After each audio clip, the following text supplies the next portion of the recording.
These are the instructions for Science Fair assignment number 3, which is due on Monday. You'll have all of STEMX to complete this task, so please use your time wisely. For those that are working on special projects, I'll speak with you today during STEMX, and you'll be completing something just a little bit different. So from this home page on biology, just like the other assignments, you would want to click on the Science Fair button. And again, you'd scroll down, and what you would have is assignment number 3. You click on assignment number 3, and here's the assignment. So what I've done is added something just a little bit different, and this is, of course, my point of view from teacher's point. But for you, you'd have a little button up here called Turn In. So you click on that Turn In button, or Submit, and it would open up a text box with this information on it. I chose this as opposed to the Google Doc, which you previously used, because I felt this was an easier way to submit your work. If you want to see the grading rubric, you can click on here. This is a Google Doc, and you'll see just exactly what it is that I would be grading. This grade is out of 40 points. So if you want to make sure that you've earned all your points, then take a look at the rubric.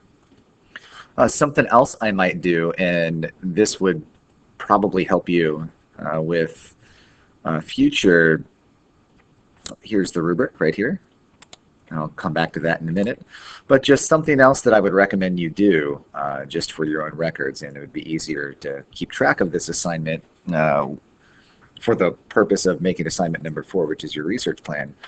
Whatever you type on the text box right here, I might copy and paste into a new Google Doc just for my records, so I would have that to easily transfer to the assignment number 4 document. But either way, here's the assignment. It's mostly materials, procedures, and data tables. So materials, we need a list of your materials. Please include quantities. Don't just say, I need tape. I want to know how much tape. Right? Don't say, I need water. I want to know how much water. Right? And then here we have the procedures. Keep in mind when you write procedures for Science Fair that you need to be as direct as possible. No pronouns. You'll be marked off if you have pronouns. That's not the correct way to write a procedure. We use declarative statements.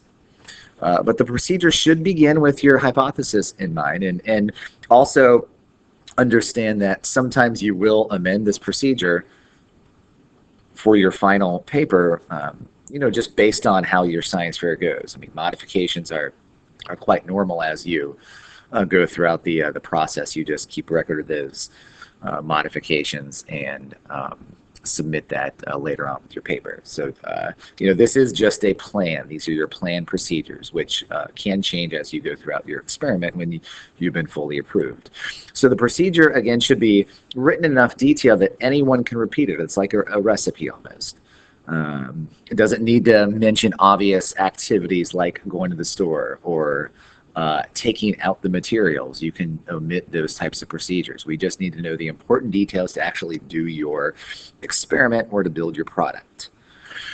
Once you finish the procedures, and just a little highlight before I move on, you must have at least 5 procedures, right? At least 5 procedural steps to complete your study or to build your product.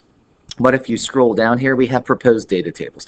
Everyone, whether you're an engineering project or an experimental project, has data tables. If you're an engineering project, then you will only have a data table because you need to figure out what it is that you are, what your criteria is and how you're measuring your success. So that's what we expect for a data table. And if you can't remember an example, then I would go back and look at assignment number 1, where I've given you an example of a data table, a criteria data table. So that's where you would enter that right here. Finally, if you have a graph, this is where you would graph it. And I say if you have a graph, I can't think of too many circumstances where you wouldn't have a graph, especially if you're an experimental project. Okay, think about the graph that best suits your data, and um, uh, at the bare, line graphs and bar graphs are great. That shows, just some obvious trends over the course of time. But at a bare minimum, if you were doing an experimental project, not only must you have line graphs and bar graphs if you choose to use them, but you need to have a box and whisker plot. Bare minimum. Okay, you learn box and whisker plots in the 6th grade, and we'll do some review on how to calculate those and what that data all means. But the bare minimum, you need to have a box and whisker plot. Okay, you will be marked off for not having an appropriate graph if you don't have that type of data analysis. For those that are looking at tests of significance, then your graph might look a little different, and you can come see me if you're not quite sure. But it does say no bar graphs. We're not opposed to bar graphs. Bar graphs are okay, but we want to do a little more rich data analysis, which you would get from a box and whisker plot. So don't just put a bar graph, add something else. Other than that, that's really about what this assignment is all about. Copy and paste a potential example of a box and whisker plot, so I know that's what you're going to use, and write a little sentence as to what that graph is and what you would be analyzing. Again, we're looking at mean, median, and mode specifically for box and whisker plots, and then all you do is hit submit. And that is assignment number 3. So this is probably, if you've really thought out what you're doing for science fair, this really isn't meant to take a whole lot of time to complete. So if you have any questions, let me know. I'll be in my room.